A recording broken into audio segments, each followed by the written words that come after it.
Depuis plus de 20 ans maintenant, vous vous intéressez aux paysages, aux frontières, aux zones de démarcation.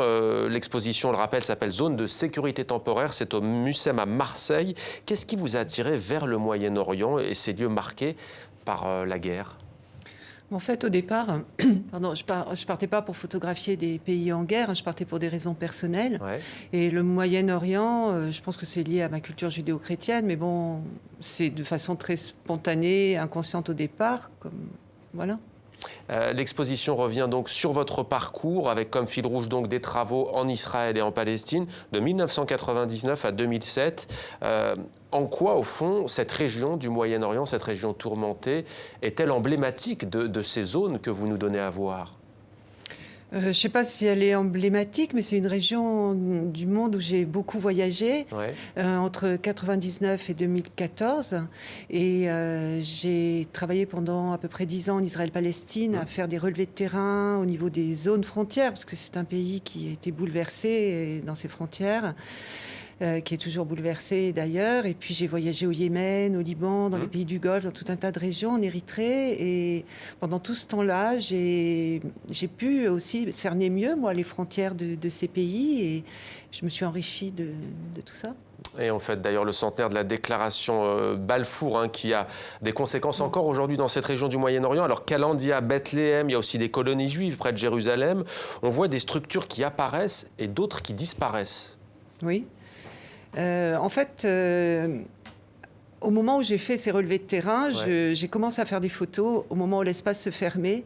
Et je suis revenue régulièrement pendant 4 ans pour refaire les mêmes photos, pour montrer ces bouleversements, pour essayer de trouver des repères, d'en prendre, parce qu'effectivement, on se repérait plus bien. Les gens passaient plus par les mêmes routes. Il y a des bouts de murs qui se construisaient. Il se passait des choses Calandia, derrière. par exemple, là, entre Jérusalem et Ramallah, quand vous travaillez à Calandia, notamment en 2004, à ce moment-là, il n'y a pas encore le mur. Oui. En fait, dans les photographies que je présente au Mucem, je pense que ce qui est important, c'est que c'est des images qui ont aujourd'hui disparu. Il y a des photos, des paysages comme celui de Calandia, effectivement, qui n'existent plus, où le mur s'est mis dedans. Quand on voit des photos aujourd'hui ou à la télé, où on voit ce checkpoint, ce mur complètement tagué, c'est ici. Eh bien, la photo que je montre au Mucem, c'est une bande de terre avant la construction de ce mur. Mais je pense que dans l'inconscient collectif des gens, ces images sont importantes. En tout cas, elles ont beaucoup de sens. Vous arrivez aussi au Liban en 2006, en septembre, après la guerre. À ce moment-là, il y a encore beaucoup de reporters de guerre. C'est ainsi qu'on appelle ses confrères qui traitent de la guerre sur place. Qu'est-ce qui différencie, au fond, votre travail à vous, photographe, de l'approche journalistique ? On ne va pas chercher la même chose du tout. Même si je suis sur le même terrain parfois que les reporters ou les photojournalistes, je ne vais pas chercher la même chose. J'ai pas d'obligation de restitution. Je ne travaille pas dans le même temps. Moi, je m'installe dans la durée, si vous voulez. Donc, je suis sur le même terrain, mais je regarde autrement, je fais autre chose. Et d'ailleurs, loin de l'actualité, de ce qu'on appelle l'actualité chaude, vous découvrez aussi certaines choses, par exemple les portes. Alors là, on n'est pas dans ces zones à proprement parler. On va d'abord regarder ces photos des portes d'Alger, notamment. On précise qu'elles ne sont pas à l'exposition au Mucem, mais nous avons fait le choix d'en parler. Pourquoi ces portes ?